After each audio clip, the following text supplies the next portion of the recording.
discipline and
Here with us today, and also those who'd be watching us maybe now or later.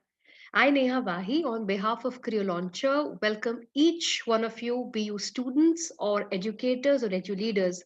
We are very happy to have you here with us on a very crucial session being taken by a very eminent leader herself, Pragya Nopany ma'am.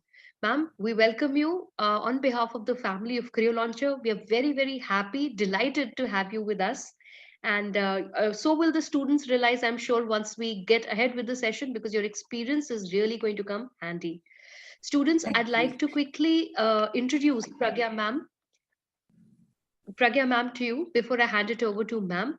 Ma'am has more than 35 years of experience and nearly as much as my age, I should say. So that is the rich amount of experience that ma'am carries in teaching physics to thousands of students. She holds an MSc honors in physics from the reputed BITS Pilani and is also a national awardee for teachers. The government of India conferred this award. It was conferred by the President of India himself. Ma'am has also conducted various workshops and is a member of CBSE groups like National Focus Group, NCRT, etc., and has been doing great work in the past and continues to do so. We feel that on a topic like this, where we are discussing your board exams, and we are also discussing some of the very crucial subjects that everybody is by and large worried about. We have covered in the past workshops English, social studies, mathematics, and today we come to you with scintillating science. And on purpose, we've decided this name because we feel that if you can use the right tips and tricks, if you can understand and fall in love with the language, truly it will be scintillating. It will not be something that worries you, or you fret at the thought of what to do about my science exam that's coming up. So over to you, Pragya ma'am. My only request to all the attendees, we promise that we will not let ma'am go away without answering all your questions, but you will have to be patient. You will please have to keep noting down your questions on the chat window. I will keep an active eye on them, and we will ask all your questions to ma'am when she finishes, because I have a feeling that most of your questions will get answered if you can just give her some time to speak to all of you. Also, students, let's make it an interactive session. This is being done for all of you. So reach us through whichever medium you'd like, drop us messages, and we'll be happy to take them up. Ma'am, with this, over to you, and excited to hear you. Thank you so much, Neha ji. And it's a pleasure, always a pleasure to interact with the students and teachers. And for class 10 students, this is their first exam. So I guess they want to know every small thing that comes their way or is not, they have not yet discovered. So here we go. But before I start my presentation, let me ask the participants themselves that what do they think is the most crucial factor for doing their best, giving their best performance in any exam, whether it is class 10 board exam or any other exam. So if you can answer, write down one word in the chat and let me have a look as to what is your idea as to what is the most important factor that would see you through in any situation in life. Yeah. We've started getting answers, ma'am, to that excellent question. Focus and practice, preparation, confidence, Okay. concept, speed, accuracy, believe in yourself, says Vanshika. Sayam Okay. says hard work, hard work Great, and focus. Yes. great. So I like that. Let me, Dedication. uh, yeah. So can you see my PPT? Yes, yes, ma'am, we can. Yeah. So, so I can see that many of you have hit upon the right idea. Before I begin, let me also tell you a small incident. You know, it was in 1974 that I was appearing for my interview for the Award of National Science Talent Search Scholarship. And in the interview panel, though the interview was supposed to be on science and particularly physics because that was my chosen subject, but one of the panelists asked me that, can you tell us a sentence which has 10 words and each word consists of only two letters? 10 words, each consisting of only two letters, yet the sentence should be meaningful. Now, I was just foxed. I had no idea what the sentence would be, and I said so. And do you know what they told me? Well, the sentence is this: if it is to be, it is up to me. So, you know, this sentence, if it is to be, it is up to me, that that has stayed with me throughout my life. And that is what the first thing that is required is attitude. And so you have rightly said, some of you have said confidence and positive thinking. So attitude is the most important thing which helps you to perform your best in any situation. And if you understand that it's all about you, whatever you want to change, whatever you want to realize, You can do it, and it's only up to you, and it's our responsibility to see what we want to do in our life and how we want to change it. The next thing about attitude is, look at this picture. It says, I wish you more can than not. That means there are two groups of people. One who says I can, and the other which says I can't. So what should be our attitude? If we say that I can do something, then you know what? We always search for the ways in which we can do something, however difficult it looks. But if we say I can't do it, then I will be looking for excuses as to why I can't do it. So obviously success will be far off from me. So that is the second thing. We have to always go with this attitude that yes, I can do it, and let me find out how I can do it. Then, stress. What is stress? What is that? Many of you would tell that we are so stressed at the time of examination. Let me tell you another story. When I was in class 8, I was made the president of my middle school students council. We used to have a students council in the middle school also. And the first day there was an assembly, and I was asked to go on the stage and speak something. So I had prepared a lovely poem by Jaishankar Prasad, and I was so eager to show off my caliber. I went onto the stage and I introduced myself that I'm your new president, Pragya Chaudhary. And now before you, I will recite a poem by Jaishankar Prasad. And then, would you believe, not a word came to my mind, and all I could see was those 2,000 laser eyes boring into me. And the ground started shaking, and my ears felt red, and heat coming out of my ears. And I felt so ashamed that I just came off the stage and started crying in a room. And then somebody touched my shoulders, and I looked up, and I was so scared because that was the teacher, Miss Muttu, who was called the terror of the school. And I thought that she will give me a real good. And what she said, recite the poem. And I recited the whole poem in front of her. She sent me back to the stage. Again, I started speaking, and I could not utter a single sentence of the poem. It was such a terrible shame. I came off the stage. Again, she came to the room. Again, she made me speak the whole poem, and I went back to the stage. And to my utter despair, again, not a word came, and that was a Saturday. I went home. Never ever in my life I had ever stood even second in the class, never less than 90% marks. But that was a terrible day for me.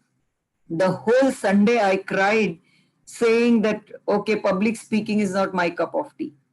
Comes Monday, and then the whole school is assembled in the assembly. We had a grand staircase on which both sides the teachers stood. In the middle was the principal and all the 4,000 students. And then after the prayer, the principal made some announcements, and then suddenly I heard my name, Pragya Chaudhary, please come here. I went there. She said, recite the poem. And out poured the words, Himadritunga Shringase Prabuddha Shuddha Bharati Swayam Prabha Samujjala Swatantrata Pukarati. Now, why I have told you this? Because you see, when we are out to prove something to others, when we are doing something to impress other people, then the stress builds up. The second day, on Monday, why was I able to enjoy and speak so beautifully? Because I didn't get time to think about others, and I loved the poem, and I was just in my own enjoyment. There was no time to think about what others were thinking about me. And it was such a beautiful rendition, surely, because people just clapped and clapped. So this is the attitude that I want you to have, that whatever I'm going to do, it is to, excel myself against my own past performance. And when you enjoy doing something, the whole stress goes away. So I want you to go forward with that attitude. And so I would rather say that the topic of the talk should be preparing to enjoy the science exam, right? And the last thing about attitude is scientific attitude. And what do we mean by scientific attitude? The attitude, the belief that this is a logical world. There is nothing magical here. All the all the happenings are connected with each other in a very logical way. And there are certain inputs to any process, and accordingly would be the outcome. There is a logical relationship between outcome and input. And there are certain laws according to which things happen in this universe. So if we want a certain outcome, we have to give a certain input. So it's all about thinking of what inputs we have to give and how things work, realizing those logical connections, and we will get the outcome that we desire. So now for the whole thing to work well, there are three aspects. First is preparation, the second is practice, and the third is presentation. And in all the three, the uppermost thing which drives our preparation, our practice, our presentation is our attitude. So we have already understood that what our attitude should be. Let me go forward. Let me ask you, what do you think are the tools which we can use to perform our best or to enjoy the examination best? Can somebody tell me, what do you think are our tools which all of us have and which we can utilize with optimum efficiency for performing? So you can write down in the chat box, what do you think are our best tools or the only tools that we have available? Neha ma'am, would you help me to listen to the views? Can you No, read? ma'am, they're saying technology, books, Okay. Okay. confidence. So we're getting knowledge from Rudraksh says knowledge. Shubham says Okay. confidence. Mehul says books. Okay. Adit says technology. Anjali says curiosity. That's a good one. Okay. Anjali, yes. Most of them say books. Khushi says practice. Atharv says guts. Great. Okay. So what I think is that we have four tools at our disposal, all of Makes sense. body, mind, emotions, and energy. And if there is a proper balance and we can achieve an optimum output, we will certainly do our best. So let us look at how we can excel. You know, whenever you buy a car or anything, do you read the user's manual or you just start driving the car or using a gadget? You do read a user's manual, right? So have you used the user's manual for your body, mind, emotions, and energy? Do you know that how we can make them all work at our optimum? Well, have we read the user's manual? It's most important that we know that under what conditions all these four things are working at their best, at their optimum. So, you know, you look at this cartoon, what does it say? जब भी मैं किताबें खोलूं मेरा दिल दीवाना बोले सोले सोले सोले. Is that your condition? And after studying just 5 minutes, I start feeling sleepy. Is my body under my control? No. And how can I bring it under my control? So I must know how my body works. So how does my body, how will my body sit for studying for so many hours? You know, unless we make our body exercise, we will not be able to make it sit properly. So I'm not saying that you have heavy exercises. Just do light exercises in the morning. I do my yoga every day for 2 hours, 1 hour in the morning, 1 hour in the evening. Sleep. Now, everybody will tell you that on the day of the exam, you sleep early and other days you don't. But that's not how our body works. Our body has such a lot of memory in each cell that it remembers. So unless you have a proper routine, say from the beginning itself, you will not be able to manipulate it to your best advantage. So know your sleep cycle and try to put it in the way you are going to have it during the examination time. Food. What food makes you less sleepy? What food makes you fit? There are certain foods which will make you feel heavy. At the same time, there are other foods which will make you feel light. So you experiment with yourself and see what makes you feel light. Then this very few people will tell you that unless your stomach is clear, your mind will not work with clarity. You can observe it in the morning. When you get up, you may have many negative thoughts. Your mind may not be clear. But the moment your stomach is clear, the clarity returns to your thinking. So it's very important to take care of these four things. Second tool with us is mind. How does our mind work? You know, our mind has limited attention span, and each one of us has a different attention span which is best for us. For example, I work with maximum attention span of 45 minutes at a time, but my son, he's able to work for 2 hours with great attention. So should I sit for 2 hours or should I sit for 45 minutes? Now when I know that my attention span is 45 minutes, obviously I should take advantage of that. So, you know, one good thing about our mind is that if it learns the most just at the beginning of the attention span and also just when the attention span is going to be over. So if I decide to sit for 45 minutes, I will look at the clock, let us say this is 5 o'clock, and I will tell my mind that I will get up at 5:45.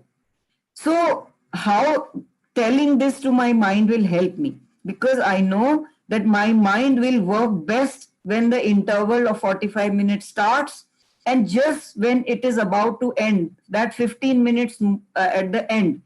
So that is how I can maximize my learning if I tell beforehand my mind that this is the time period for which I'm going to sit. So ends of intervals are very important. Tell yourself that I'm going to sit for this much of time and then get up and give yourself a break. Also, the mind learns better in chunks. Any material, if you learn it in chunks, smaller chunks, it learns better. Okay? So when we know how our mind learns, we will be able to take advantage of this. And the last thing is, the mind learns best when there is an urgent need for something. Now, how can we create an artificial need? By questions. You know, in any life situation, how do we make meaning out of any situation? By questioning. Unfortunately, in schools, we learn only to answer questions, not to ask questions. But you can change that. You know, whenever you're reading a book, when you are reading a paragraph, ask yourself, what am I learning in this paragraph? What are the questions that come to my mind after reading this paragraph?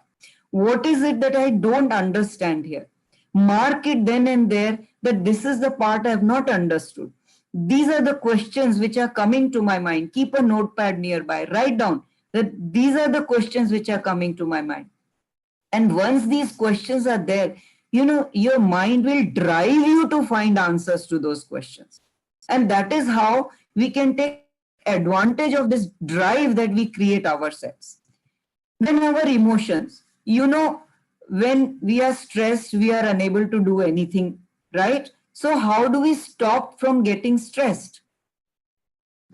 Take up the toughest chapters first, because the nearer you go to the exams and greater is the amount of tough work that you have to grapple with, it may create tension within you. So to remove that tension, start with the toughest chapters first so that it gives you ample time to handle them. Then, you know, whenever you are feeling very tense, maybe even during the examination, your breath is your biggest tool to bring your emotions under control. Take deep breath and look at your breath. The moment you start looking at your breath, your concentration goes to your breath and you are able to level your emotions. You're able to level your nervousness. You are able to come out of it. And if you are at home, you can even do Om with taking a deep breath. And if you say Om, You just do this experiment and you will see what wonders it brings to your state of mind. And the last thing is energy, that we have to conserve our energy. How do we conserve our energy, and how we boost our energy? So obviously foods are there, but one of the foods which you may not have realized that gives you best energy is kheera. Kheera is available throughout the year. Have as much kheera as you can because it is the most energy boosting food. And then the second thing that you do is focus. When your mind runs in many directions, then also your mental energy is lost. And try to escape any such situation where you have mental struggles. Supposing your mind is struggling, ये पढ़ूं या वो पढ़ूं, ये chapter उठाऊं या ये chapter उठाऊं. This confusion, this state of mental struggle also wastes your energy. So decide quickly on one thing and stick with that. Then shift to the next thing. So avoid any situations where you will have argument with yourself or people outside, because you need to conserve your energy. So these 4 tools, how you can use to your optimum, they will decide how well you can perform anywhere in life. So now with this input, let me start with how further you will do the preparation. First thing before we start preparing is we have to know where we have to go. What is it that we have to cover? So your syllabus has been revised. So as Neha ma'am requested me, I have the list of revised syllabus for you here. So in this first unit, chemical substances, nature and behavior, all this is in your course, but what has been deleted is this. Can you see the pink line cutting across? Neha ma'am, can you just tell me, is this pink line visible? Yes, ma'am. Yes. Okay. So basic metallurgical processes has been reduced. Corrosion and its prevention has also been removed. And then you have a big relief. Your carbon compound topic. All this portion has been completely removed. So you have a much reduced unit 1. Then in unit 2, the world of living, what has been removed is this whole portion of control and coordination in animals and plants. You only have life processes, reproduction, heredity, and evolution, which make for very interesting topics. In heredity and evolution, the basic concept of evolution has also been removed. The next unit is natural phenomena. Here, the functioning of human eye, its defects and corrections and applications of spherical mirrors and lenses, this part has been removed. Then we go to unit 4, effects of current. A large part is electric generator, direct current, alternating current, AC, advantages of AC over DC, and domestic electric circuits. All this part is no more there in your syllabus. And the 5th unit is natural resources, where you have this whole chunk of sources of energy removed. So now the syllabus has been reduced so much, and all this you will find at this link. I have put it here. So if you want to consult, you can go to this link and see the revised syllabus at the CBSE Academics website itself. Right? So this is the area which you have to prepare during your preparation at home.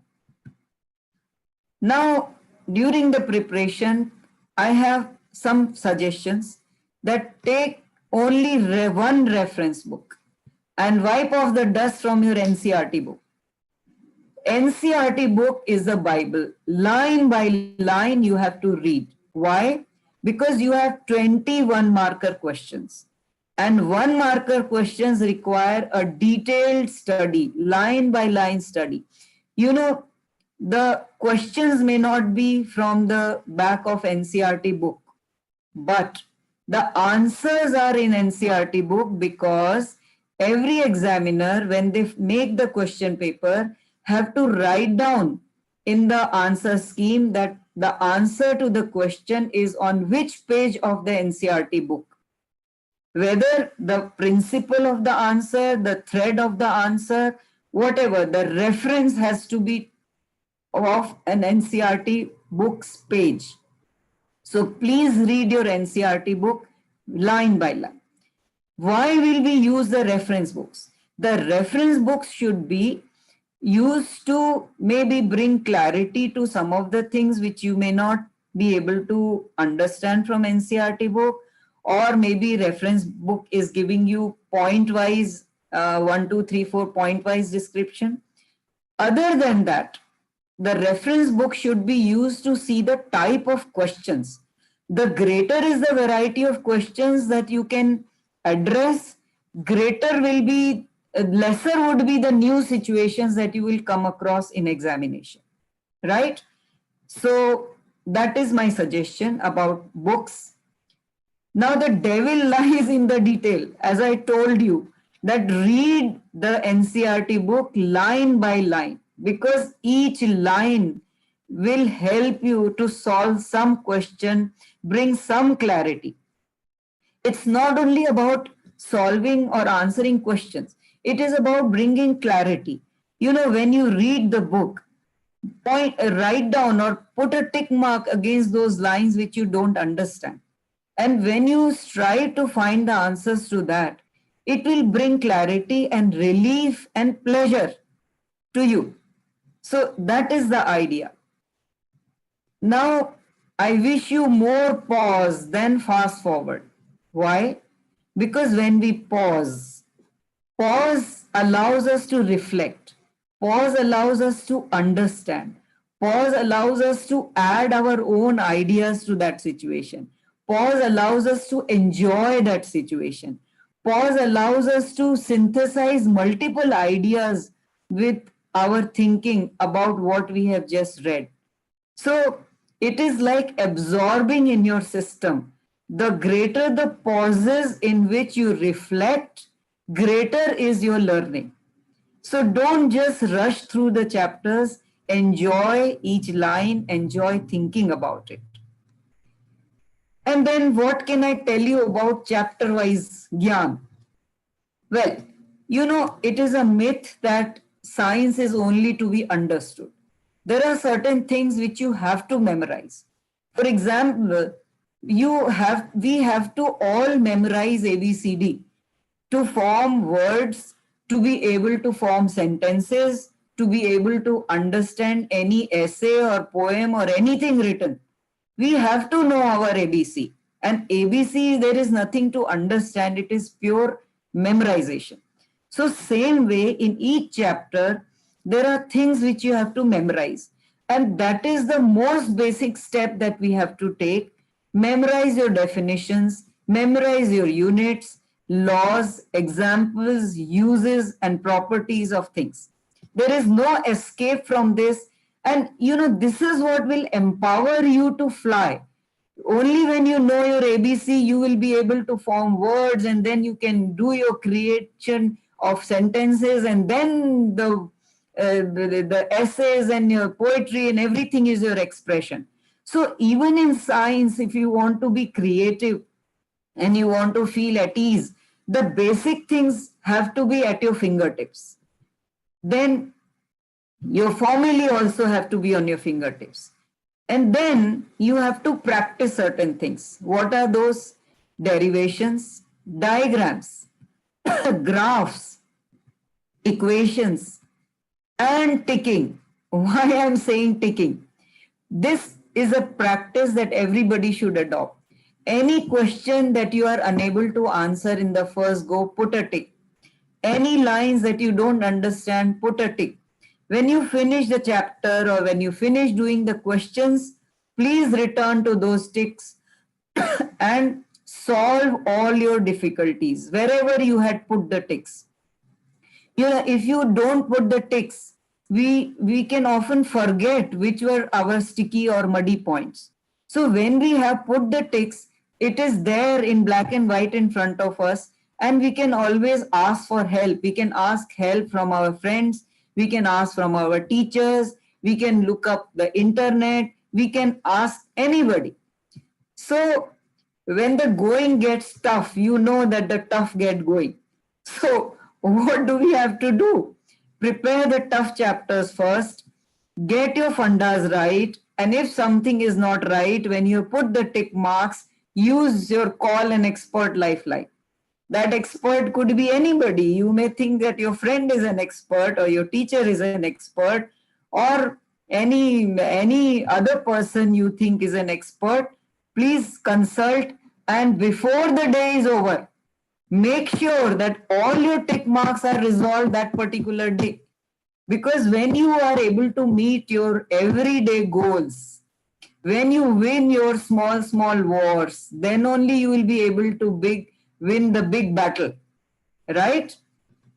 Okay. Now practice. So what about practice? You know, without driving ever a car, would you go for a driving test? Obviously not.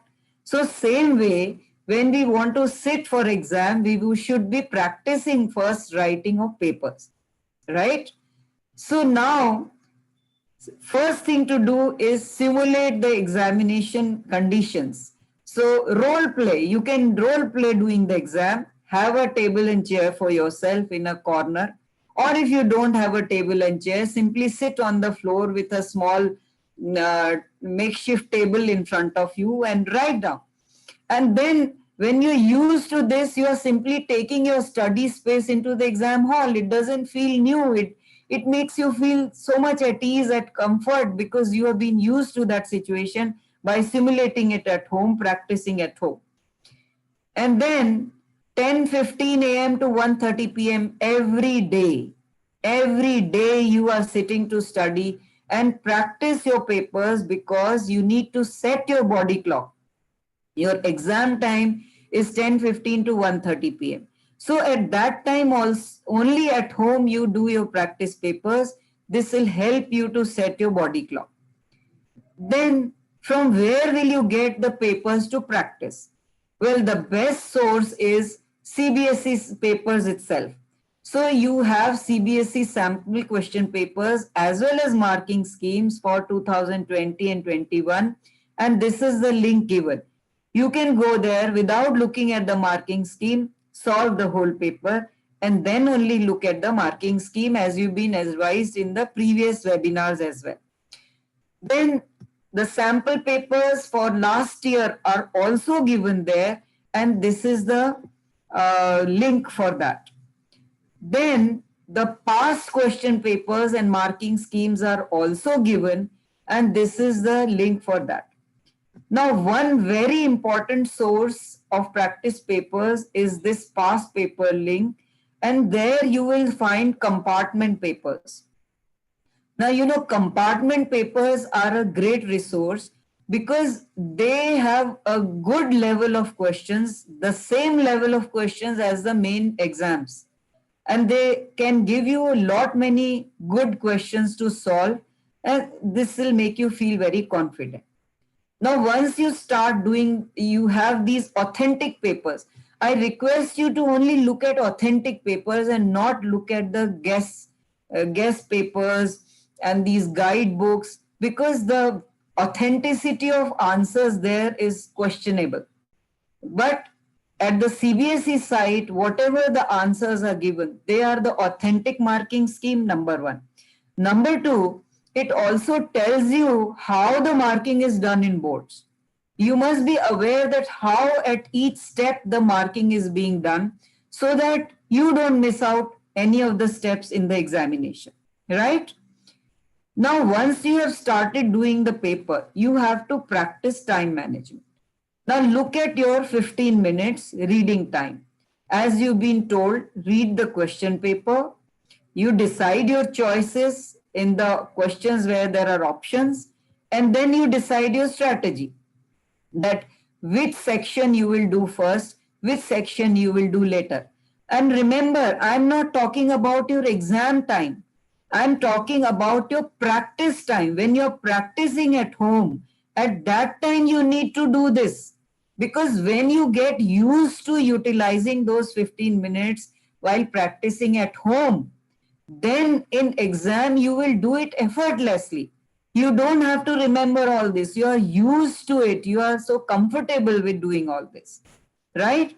So this is the strategy to adopt every day when you're sitting down for doing your practice papers from 10:15 to 1:30 p.m.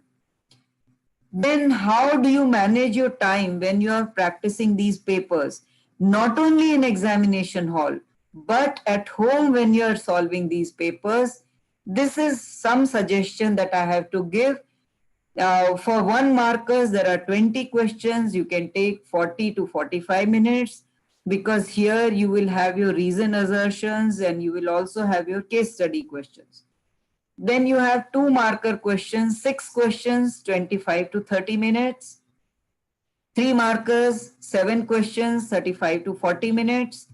Then 5 markers, 3 questions, 35 to 45 minutes. This is my suggestion, but then your teachers may have better ideas. So when you try out these practice papers yourselves, you will realize what is your best time, and then you can accordingly modify. If you solve at least 10 papers, you would be quite aware of which section you are requiring more time, and you can modify this scheme.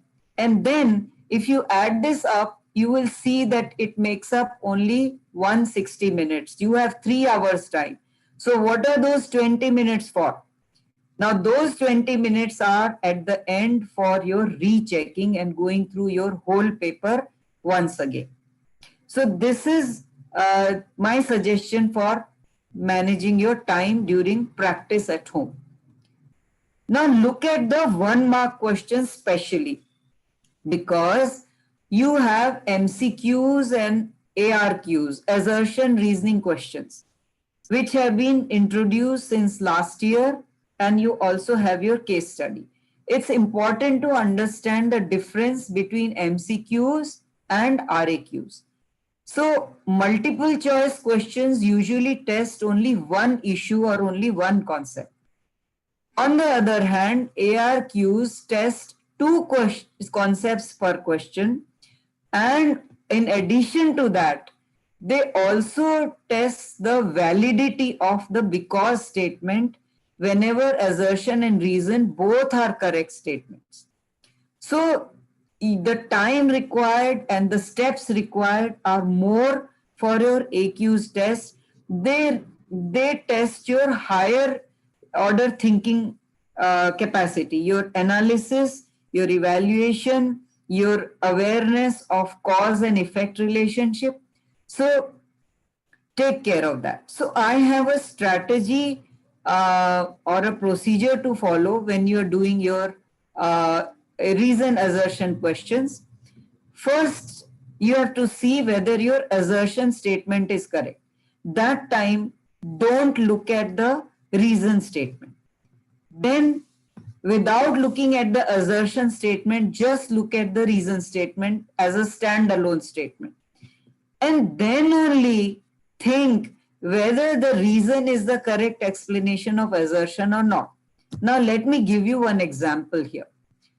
So, this example I have taken from the sample paper only. The first statement, assertion statement says, a geneticist crossed a pea plant having violet flowers with a pea plant with white flowers. He got all violet flowers in first generation. The reason statement says white color gene is not passed on to next generation. Now, how am I going to go about writing the answer? So first, I will hide the reason statement and I will look at the assertion. So this statement in itself, does it sound correct to me? Okay, there is nothing wrong with this statement. So I will say that assertion is correct. Then I will hide the assertion statement. I will not refer to the assertion statement, and I will read reason statement independent of the first statement. White color gene is not passed on to next generation. All right, fine. As a standalone statement, it sounds correct to me. So correct. So now I know that either my option A is correct or my option B is correct. You remember option A says that assertion and reason both are correct, and reason statement is the correct reason for assertion statement. The option B says assertion and reason both are correct, but the reason statement is not the correct explanation for assertion. Right? So when you know that your assertion and reason both are correct, you have only option A or option B to out of that to choose from, and C and D are not there. Now, after testing this correctness, now you look at both and ask yourself, look at the assertion statement and ask a why question. Then why did it happen? Why did the genetics get all violet flowers in the first generation? Now, as an answer to this, if you get the second statement, then the second statement is a correct explanation of the first one. Also, to recheck, you can ask for the reason statement, what happens if this was correct? So, if I ask what happened if white color gene did not get passed on to the next generation, what would happen? If white color did not get passed on, the flowers will be only violet. And that is what is stated in the assertion statement. So then look at the first question. Why did the geneticists get all violet flowers in the first generation? The answer would be because white color was not passed on. And that is indeed the reason statement. So that is how, by asking why question with your assertion statement and what happened question with your reason statement, if you get in the answer both the statements, then it is definitely a cause and effect relationship, and option A would be correct. Otherwise, it would not be correct. So I hope I am clear here. So can you write down in your chat box, have you understood the point that I'm trying to make? So, ma'am, please read out if they have understood the point that I'm making. Ma'am, I'm getting a nice and clear understood. Okay. Yes, they're just sending a lot of yes, yes, yes, understood. Yes, great. Oh, You've been a great audience as well, students. Keep interacting. okay, wonderful, wonderful. I like this audience which is so responding. Yes, absolutely. Agree with you, ma'am. Yeah. So then after this, the most important thing is get your work checked. Of course, you are checking it yourself in last 20 minutes, but the important thing is that somebody else checks your work. Now, who that somebody can be? Number one, it could be your friend. You could check for your friend and your friend could check for you. Now, this will help you to understand the marking scheme better. How the board has assigned half marks to each different step. It will help you to put your answers in perspective, that if there is a 2-mark question, there must be 2 value points or 4 value points, and you will be able to very objectively assess your own work or your friend's work, which also will help you in doing better yourself. But it is also important to get it checked from your teachers. I used to ensure that every student of my class solved 10 papers to me, 10 papers and submitted each one to me. Of course, I had to stay the nights to check 10 papers for every student of mine. But I did not mind doing it because my class average used to be more than 89, 88% class average of the score. And that could happen only because I made sure that my students did these papers and I checked them and I gave them the feedback. Right? So now when you get your answers checked, when you get your paper back, do not even look at the answers which have gone right. Focus on your mistakes. Now, there are four kinds of things that you must focus on. First thing is, your presentation mistakes. Now, what are these presentation mistakes?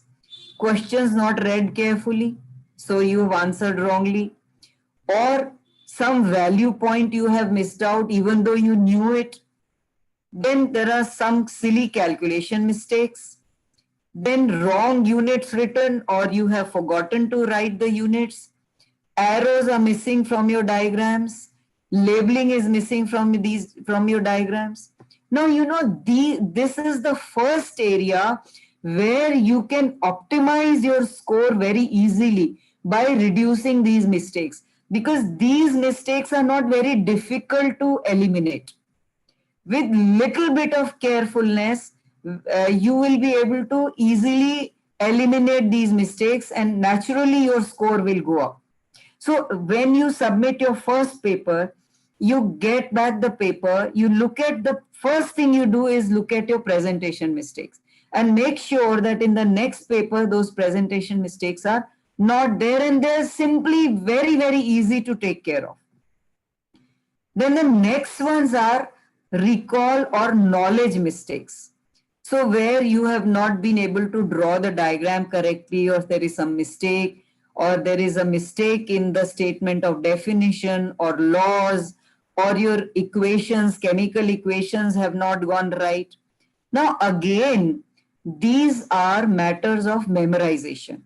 The easiest of the steps to take care of after eliminating your presentation mistakes. So these two mistakes you can eliminate very easily, and naturally your score will go up. Now the next two areas may be slightly more problematic in the sense that they may require more time or more practice to get efficiency. And what are those two areas? First is conceptual mistakes.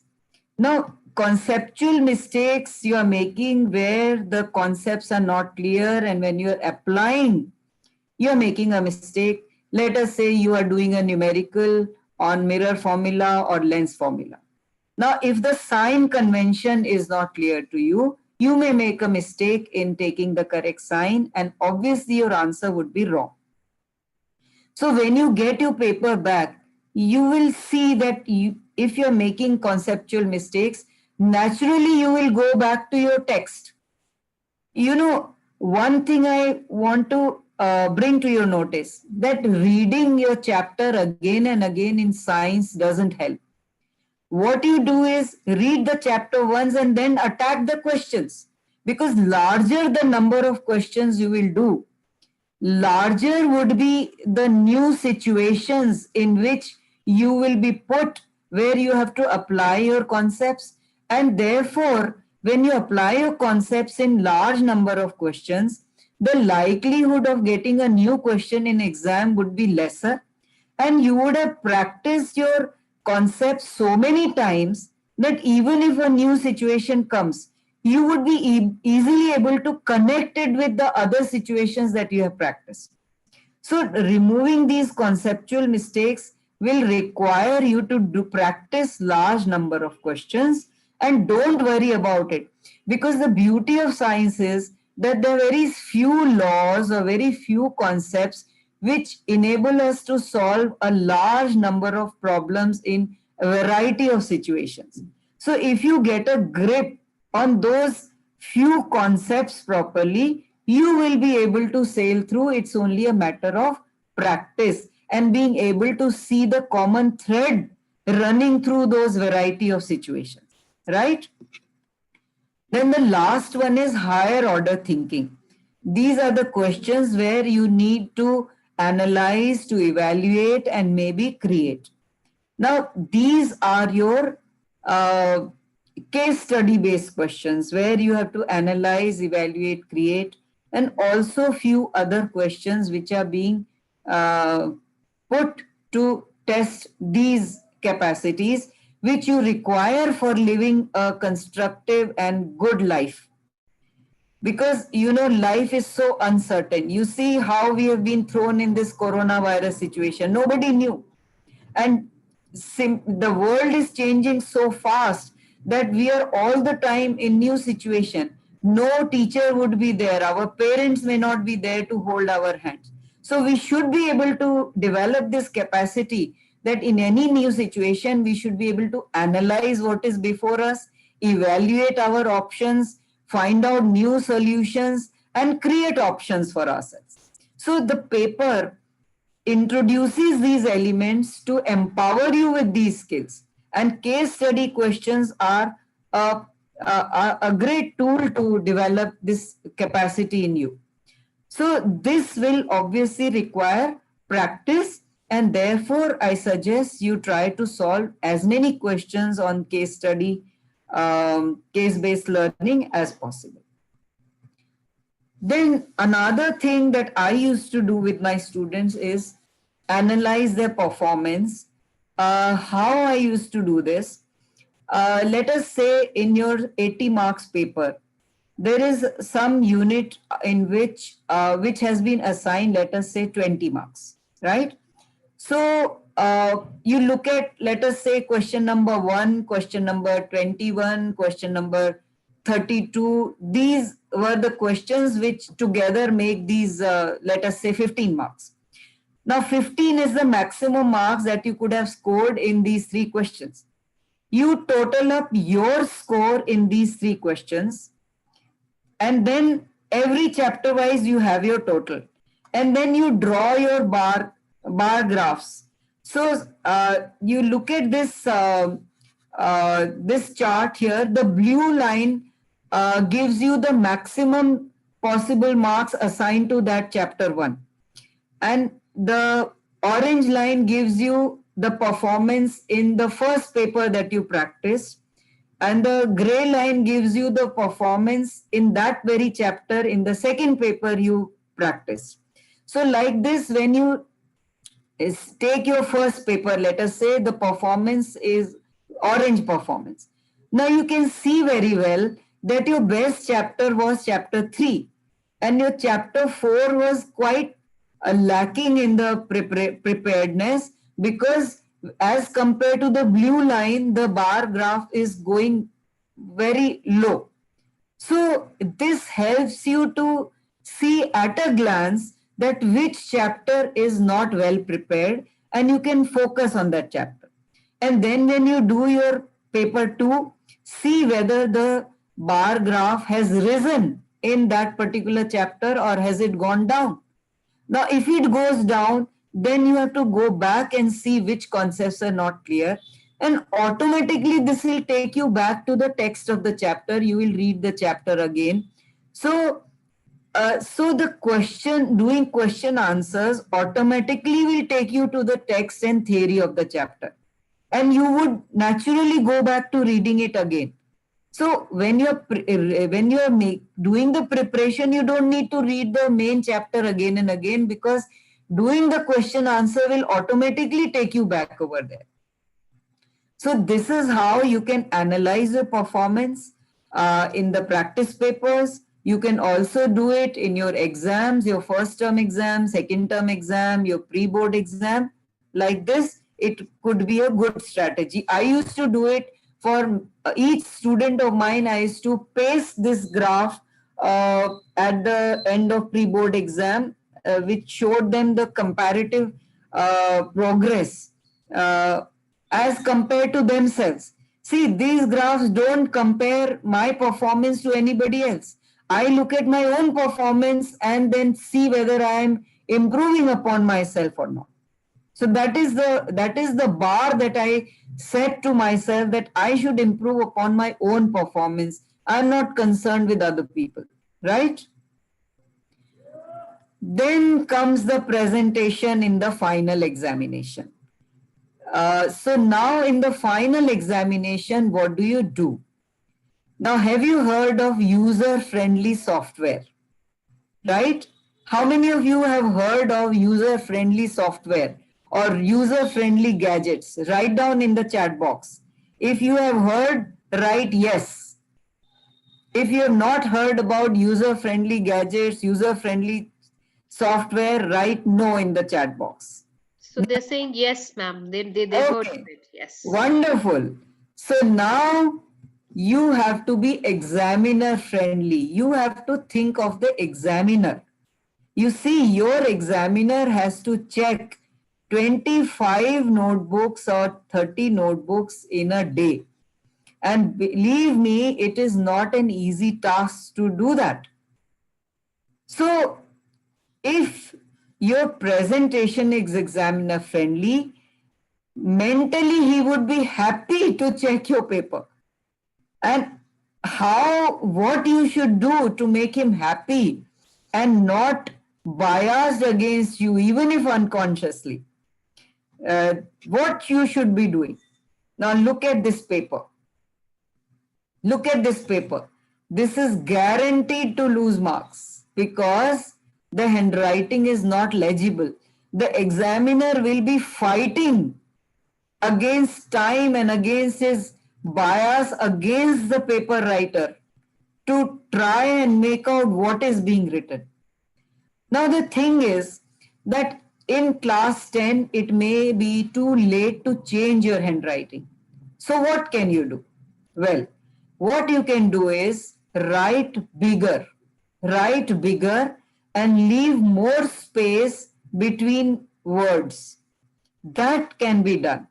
And that you start doing right from now, whenever you are writing any practice notes or whenever you are writing your practice papers, write big letters and increase the spacing between the words.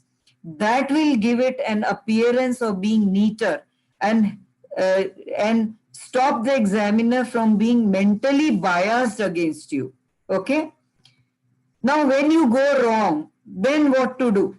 Well, all of us can go wrong, but try not cutting the way this is cut here.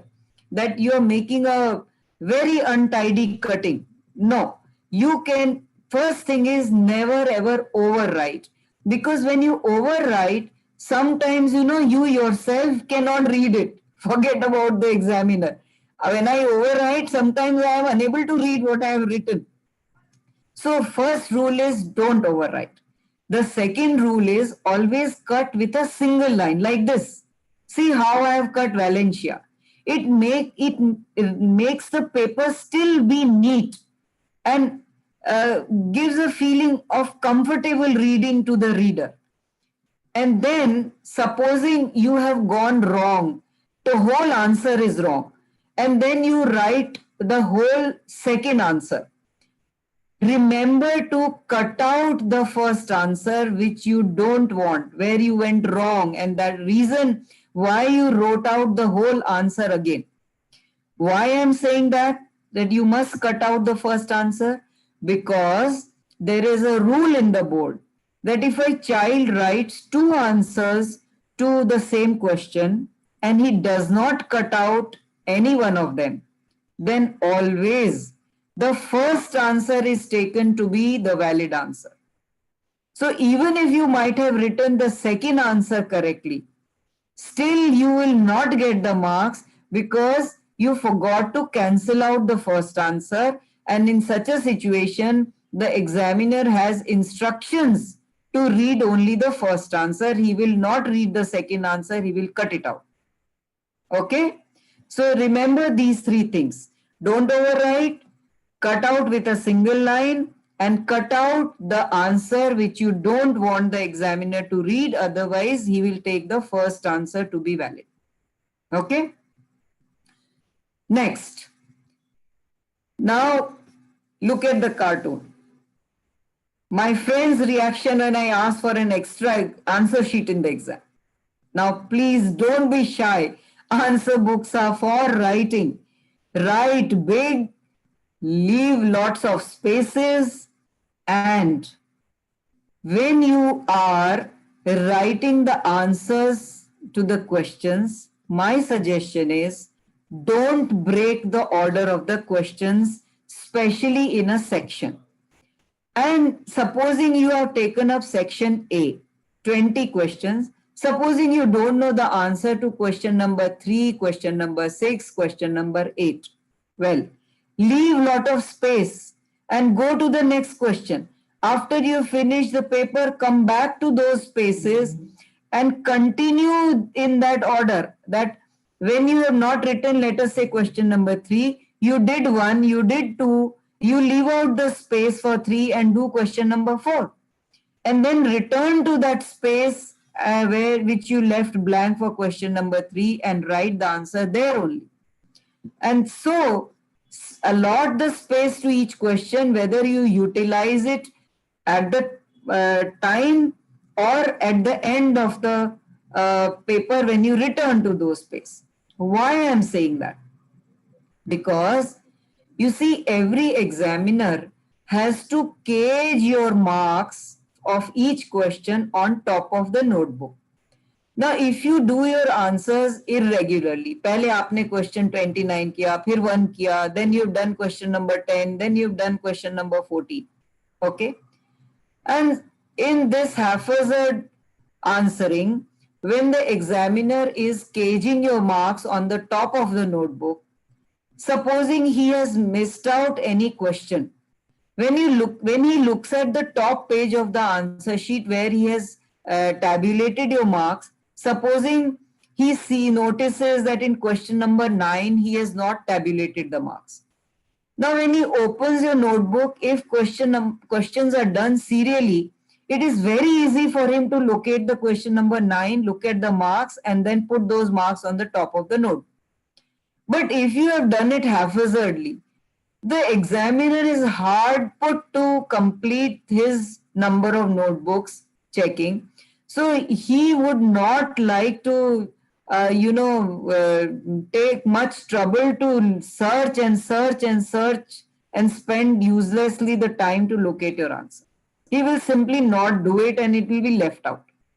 So it is in your own interest to do the questions serially so that nobody misses out on gauging of your marks. Of course, there are coordinators who recheck your answer sheet, but you know why to give any chance for any mistake.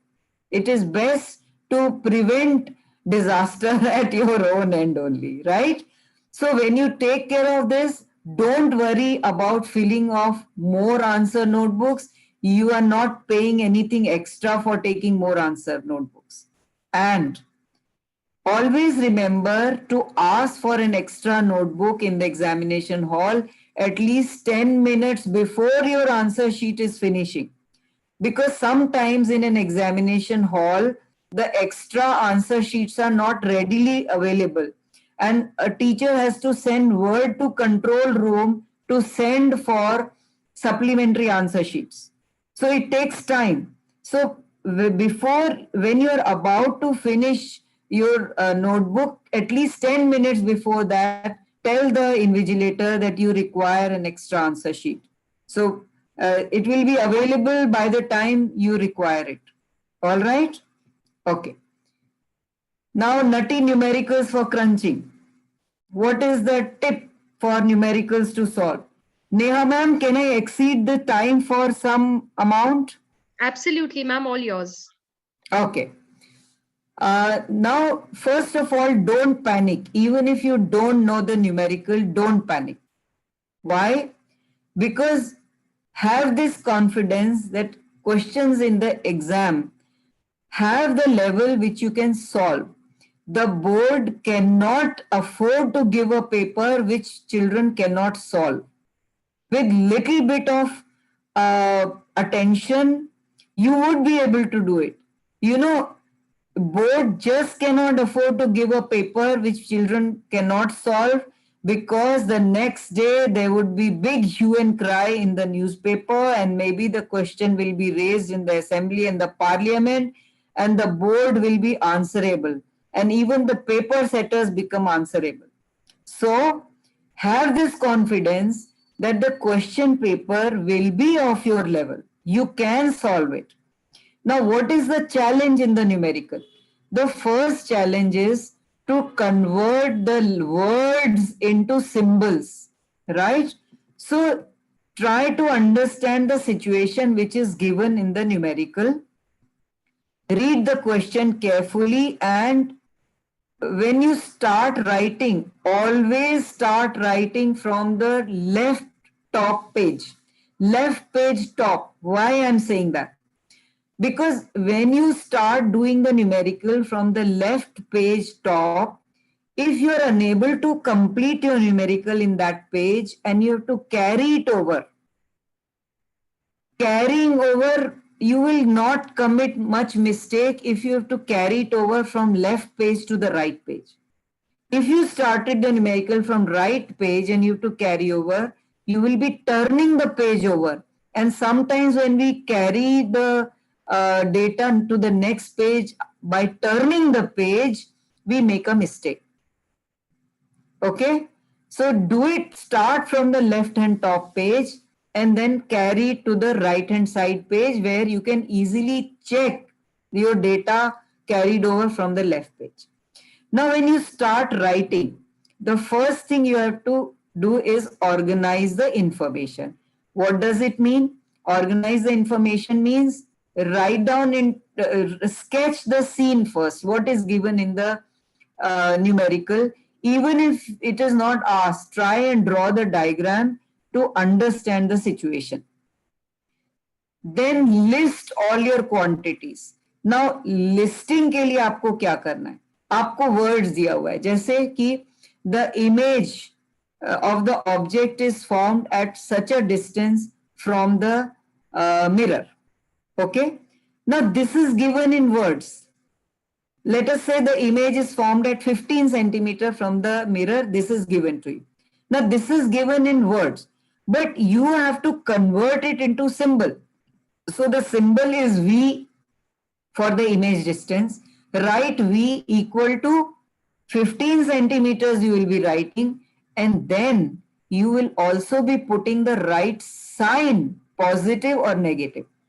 So, the half the challenge in any numerical is translating the verbal information into numerals or symbolic language of mathematics.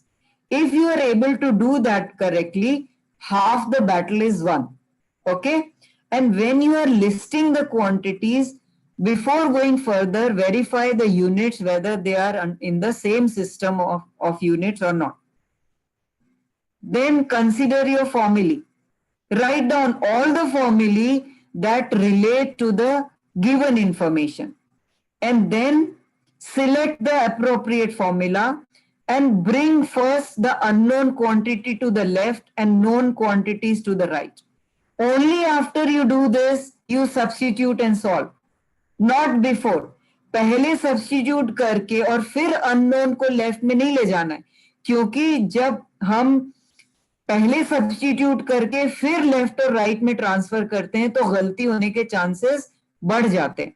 Okay, so first bring the unknown to left side and known quantities in terms of symbol to the right, then substitute and solve and verify your result, whether the result that you have got is correct or not.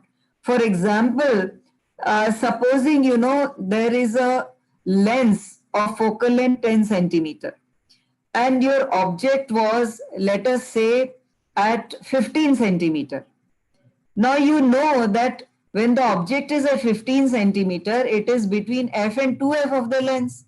So the image form will be where? The image form will be beyond 2f. Okay. Now, when you get the answer, it should definitely be more than 10 centimeters. And the image, if it is real image, it will have negative sign. So, positive sign in case of lenses. So, your answer should have a positive sign and the value should be more than 10. So, that is how you can check for the correctness and realness of your result. Only then you move forward. Okay. Then delightful diagrams. How your diagrams can be beautiful looking. Well, the first thing is how labeling is to be done. Labeling should be done equally on both sides. Can you see here my cursor? You see almost half the labels are on right side and the half labels are on the left side. So the diagram looks very balanced. Second thing is, even if your arrows are slanting, but the label, the words are always written horizontal, that gives an appearance of neatness and orderliness to your diagram. If you're drawing ray diagrams, give arrows and current direction in circuit diagrams. This is how you can make your diagrams delightful. And just by looking at the diagram, the examiner will know that you know your answer well, and without even looking at your answer, just by diagram, he may give you full marks. Okay? Because now you are affecting, you are impressing positively upon the examiner's thinking or his psychology. What if a question is out of syllabus or wrong? Well, the chances are very little, yet it can happen. So remember, if there is a question which is out of syllabus or you feel it is wrong, never ever leave it unattempted. At least put the question mark. Put the question mark and write anything. Write anything that you understand, or you may write just the formula, or you may even write that the question is wrong and why you think it is wrong, or the question is out of syllabus and why you think it is out of syllabus. Because in case a question really happens to be out of syllabus or wrong, there are standing instructions from the board to award full marks to the examinees. Okay? But that is done only when the examinee has attempted the question. At least to put the question number there. So if you don't attempt it, you will lose those free marks. Okay? So remember to put at least the question number there and 1 or 2 line, whatever you think. Now come to the end. How you can earn more marks? Well, you can earn more marks by reading your paper as if it is not your paper but somebody else's paper, and you are going to be awarded marks for detecting mistakes in that somebody else's paper. Detach yourself from thinking that it is your paper. Think that it is somebody else's paper, and you are getting rewarded for detection of mistakes, for finding mistakes. And by this attitude, you can really improve and detect mistakes in your paper and correct them before submitting your paper, right? So this is my advice, and this is how we can optimize our performance. Now, if any one of you want to learn more about online resources, I have lots to tell you, but since I've already exceeded 15 minutes, I do not know whether I should proceed or not. So maybe before that, we may take up question answers, and if the children want it, I can take up the internet resources for exam and for enjoying the course. Sure, ma'am. We don't have too many questions here. I can quickly get them to you. Okay. So, the first question that we have is from Lalit, who says, is it okay if we write the sections in a different order? Yeah, you maybe if you want to do your section D first, you can do it. But within that section, don't break the order of the questions. And as I said, if you don't know a particular question, leave enough space for that and then return back whenever you are comfortable. Sure, ma'am. They also want to know, Shreya wants to know, ma'am, when and where can they get the case study type of questions for practice? Okay, now if you go to Diksha portal, every week they are giving out some creative and critical thinking questions. CCT, it is under PISA type questions. PISA type questions. PISA is an exam which India has plans to enter in 2021, and in PISA examination material also you will get many case study type of questions. The difference is, that in PISA type case study questions, they have cross curricular linkages. For they will give you a real life situation, let us say from biology, where you may have to apply your fundamentals of physics or chemistry in that situations to solve a problem.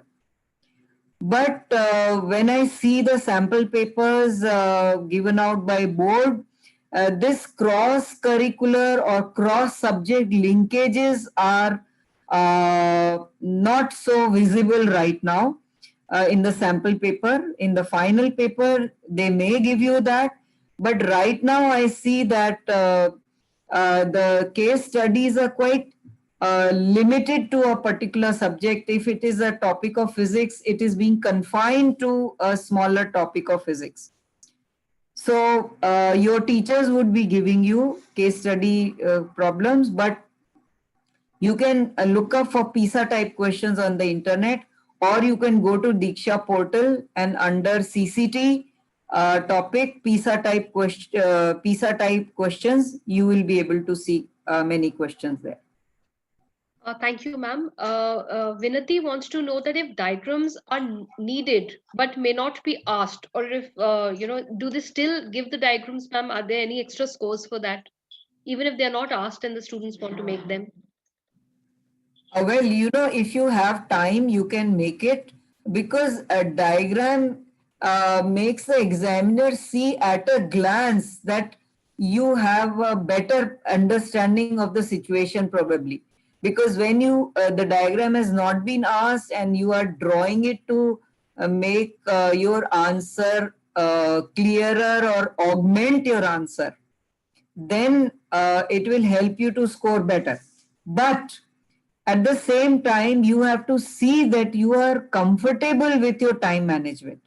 It should not happen that in a question you spend too much time to draw a diagram which is not asked for, and in the process you lose out on many more marks. Okay? Right, ma'am. Ma'am, a lot of students have requested to see the slides where you had mentioned the deleted syllabus. I think they must have missed clicking it or something. Can we just show them once again, ma'am? Yeah, I can do that, and I have given there also the link of CBSE site where they can see the final syllabus or the deleted syllabus. That also I can do. Just I'm going back on that Sure. portion. Ma'am, meanwhile, students, I have been in web, especially to you. I've been reading your message every 1 minute. You don't have to ask for the recording of this because this is a recorded session, which means that it will be available on the Career Launcher channels. So we have YouTube channels called National Channel of School Education, NCSE. You can just type that on YouTube and you will get not just this, but all the past CBSE sessions also available. Also, this will be available on the Career Launcher channel. So just type any of the two and you will be able to see the entire session again and it will be saved for you. So please don't worry at all. Yeah, so this is the first slide from Unit 1. This is the second slide from Unit 2.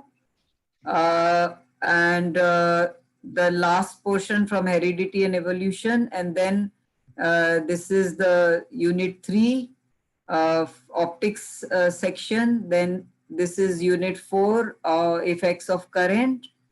And then the natural resources, this whole portion is gone. And this is the link for CBSE website where revised syllabus is given. Thank you so much, ma'am. There's one final question that I'll quickly take up. It's Yeah. slightly different in nature, though we have covered, you've already covered it, but they still want to know how to motivate oneself to study itself in the first place and also to focus or concentrate, especially knowing that a person may get distracted every 5 minutes. So this is the question for you, ma'am. Well, I have a story to tell you. May I? How many of you heard of Dr. H.C. Verma? Just write if in the answer chat box if you have yes or no. What are they saying? Yes, no, both, ma'am. Mixed answers. Okay. Well, Dr. H.C. Verma is somebody who's about whom people write the man who taught physics to India. He's a Padma Shri. He has been awarded Padma Shri. He was a professor at IIT Kanpur, and he has done amazing work with school children, especially to make them learn science joyfully through experimentation and small activities. So he's an inspiration to millions of people, school students, college students, and educators. Now, he tells about his childhood, and when he was a child, he used to fail till class 6. He said, I used to be promoted only because there was a rule that a child should not fail in more. If the child fails in more than 3 subjects, then only he is kept back in a class. Otherwise, if less than 3 subjects, he is promoted to the next class. So he used to say that I always used to fail in 2 subjects. And that is how I used to get promotion. Not that I was bad in studying, but I used to hate examination. I never stopped learning though. And everybody in school used to say कि अगर कोई question का जवाब पूछना है तो हरीश से पूछ लो, because I used to be known as an intelligent student, and in spite of that I used to fail because I used to hate exam. And then how is it that this same boy who used to barely be promoted to the next class topped in his BSc, topped in his IIT, and then became a professor in IIT and a Padma Shri and world renowned professor? The key is, he said that I used to love something called thakua, which is something very nice, a sweet dish which in Bihar people like. So he said that I used to love these sweet dishes, and my mother made a pact with me that if you sit down in front of your book for from morning to evening, I will give you so many extra of these sweets. So there was this room, and under the light I would sit with my book only to get that thakwa. And then since there was nothing else to do, I thought I might as well read the book properly. And in the process, when I started reading the book properly and paying attention, I found them so interesting that out of those things, I added my own thoughts. And then gradually I became so good at studies that finally I started topping. So, reward yourself with something which you really love, and in the hope of that reward, you may rediscover yourself. That is one of my suggestions. Very well answered, ma'am. And I think the entire session otherwise also has been very holistic, though we were speaking about science, but I think, ma'am, you've opened up the young minds to a lot of different possibilities, a lot of different thought processes. I've personally learned so much. And students, you must, apply whatever ma'am has told you, not just to science, but all your subjects, because she's given you a very holistic point of view that I've been using time and again. So, last but not the least, ma'am, because this question is coming repetitively, though I already know your answer, but I'm still taking a chance and asking you.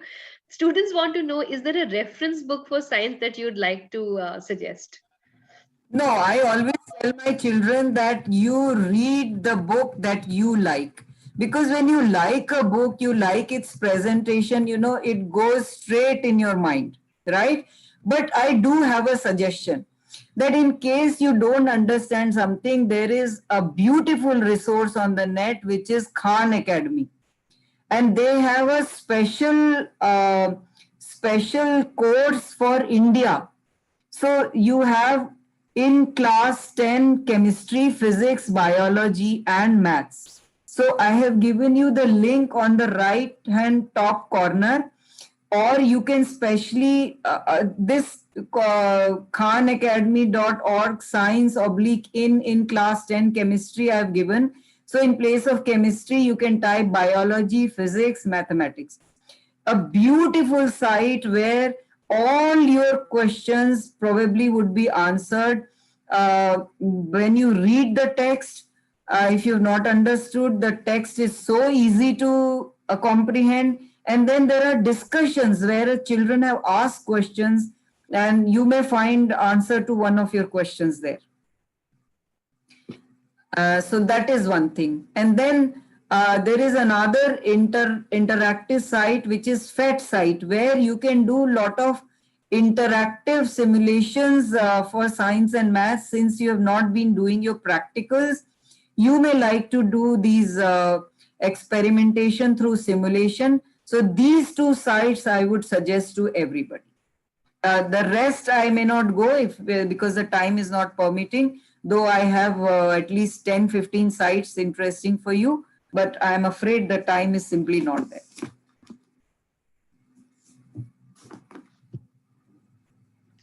Yes, ma'am. So wonderful. Yes, students, I'm reading your lovely messages and makes me very happy that on the end of the fourth session, you're already asking for more sessions. And I know that some of you have been with us through the entire series, from the first to the fourth, you've attended all of them. I have read your comment, Purnamaji, and I'll try and organize something for sure. Students, we are posting two email IDs. One is mine and one is my colleagues. You can reach us for any concern that you have relating to what kind of sessions that we can organize for you and how it helps you. Also, students, we are going to come up with a stream selection session. That's a very crucial session, especially for your class. Very soon, we'll be sharing information with you on that as well. But before I wind up, I'd request the remaining people on the chat box to at least quickly thank Pragya ma'am from the bottom of your hearts for all that she has shared with you today. I think more than 90 minutes ma'am has spoken non-stop. So we really owe this to her. So please use your chat boxes to thank ma'am for this beautiful gesture that she has bestowed upon us.